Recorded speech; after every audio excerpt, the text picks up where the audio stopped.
The entire world is drowning in debt. It's a number so large, it's almost meaningless.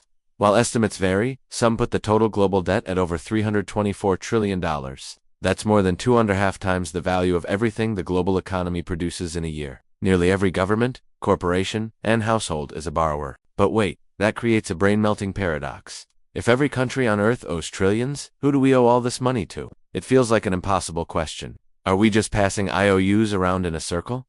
The answer, however, isn't a paradox. It's a system, a hidden architecture that quietly funnels wealth and power in one direction. Today, we're going to follow the money, untangle the web, and find out who is really getting paid. Let's start with that staggering number. As of early 2025, the U.S. national debt alone is soaring, projected to blast past $38 trillion. To keep the country running, the government is expected to spend nearly $1 trillion this year, not on roads, or defense, or healthcare, but just on interest payments for the money it already owes. This is the financial background noise of our lives. We hear the number, we know it's huge, but we rarely ask the most basic question. If the whole system is built on borrowing, who are the ultimate lenders? It can't be another planet. So who holds the IOUs? Who's collecting the interest? Answering this pulls back the curtain on how money and power really work. To understand the who, you first have to understand the how. And for that, we have to rewind to a single day that changed everything. August 15, 1971. On that day, President Richard Nixon went on TV and made an announcement that severed the last link between money and physical gold. Before this, the US dollar was convertible to gold at a fixed rate, which acted as a sort of physical anchor for the global financial system. But Nixon slammed the gold window shut. Overnight, the US dollar and with it, the world's financial system became what's known as a fiat system. Fiat is a Latin word that means let it be done. Money was no longer backed by a physical thing. Its value was now based on government decree and, most importantly, on trust. This decision unlocked the ability for governments to create money on a scale nobody had ever imagined. But they didn't just fire up the printing presses. The mechanism they created was way more sophisticated, and it's the key to this whole mystery. If money wasn't tied to gold anymore, where did all the new money come from? The answer is both simple and shocking. It was borrowed into existence. Most of us think that when a government needs money it doesn't have, it just prints it. But that's not really how it works anymore. The vast majority of new money is actually created through the mechanics of debt. Now, this is a simplified version, but here's the gist. When a government, like the US, needs to spend more than it gets in taxes, the Treasury Department issues bonds. Just think of a bond as a fancy IOU. It's a promise to pay back borrowed money, with interest, on a future date. So, who buys these bonds? This is where it gets interesting. The initial buyers are a small, exclusive club of massive financial institutions known as primary dealers. These are names you know. JP Morgan, Goldman Sachs, Morgan Stanley. They are the authorized middlemen who get to buy the debt directly from the government. But here's the magic trick. The central bank in the US, the Federal Reserve, then steps into the market. Through something called open market operations, the Fed buys these government bonds from the primary dealers. And how does the Fed pay for them? Not with tax dollars. It doesn't have a big vault of cash. It pays for them by creating new money, with a few keystrokes, and crediting the digital reserve accounts of the banks it bought the bonds from. And just like that, new money enters the financial system. That bank, now flush with new reserves, can lend out even more money to businesses and people, multiplying the effect. This is how money is made in the 21st century. It's not paper, it's digital entries on a ledger. And it raises a pretty profound question. Is money even real? Or is it just a series of promises built on a foundation of debt? Because every single dollar created this way is, by definition, someone's liability.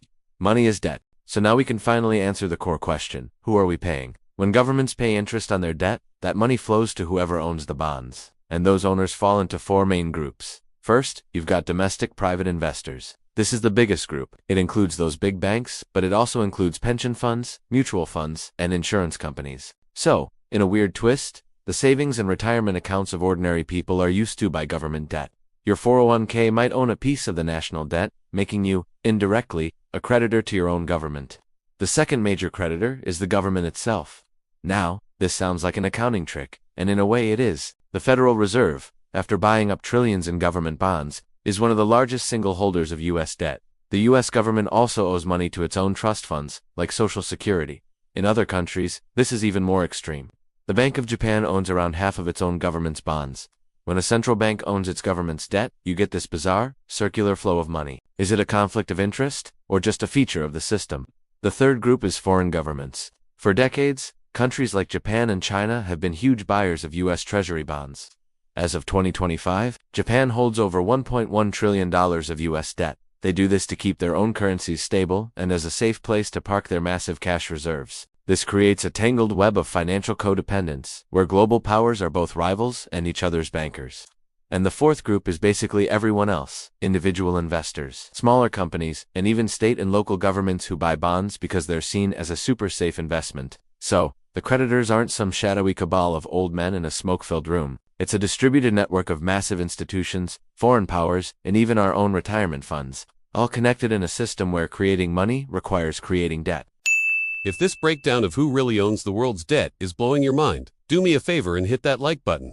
It tells the algorithm that uncovering these hidden mechanics is important, and it helps this video reach more people who are asking the same questions. Knowing who the creditors are is one thing. Understanding the consequences is something else entirely. Every year, governments collect taxes from citizens and businesses. A huge chunk of that money doesn't go to building bridges or funding schools. It goes directly to the bondholders as interest payments.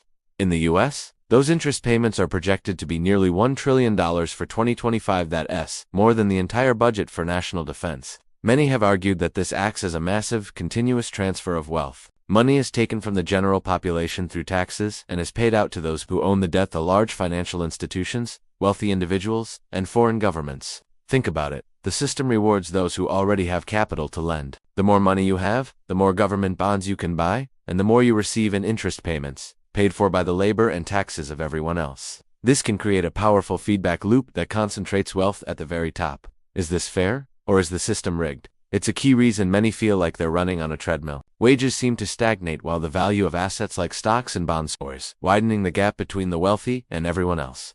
Whenever you talk about this much debt, the natural fear is collapse. We have cautionary tales from history. Weimar Germany in the 1920s tried to print its way out of war reparations, leading to hyperinflation where money became worthless. Zimbabwe did the same in the 2000s, with the same disastrous results. But today's situation is more complex. You can't draw a straight line from there to here. Just look at Japan. Its debt-to-GDP ratio is over 230%, way higher than most other developed nations.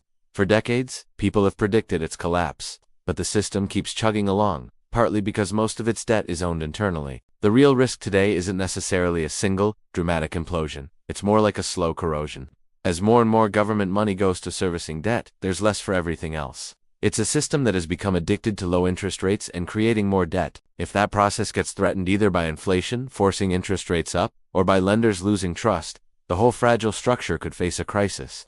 Governments are projected to issue a record $17 trillion in new bonds in 2025 alone, which means we're doubling down, not pulling back. So, let's circle back to that original paradox. If every country owes trillions, who are we paying? We've learned it's not a paradox at all. It's a machine. A self-perpetuating system where money is born from debt. The payments flow from the many, the taxpayers, to the few, the massive financial institutions that act as the system's gatekeepers, foreign governments looking for stability, and the central banks that oversee the whole process. Perhaps the most shocking realization is that this system isn't broken. It's working exactly as it was designed to after the gold standard was abandoned.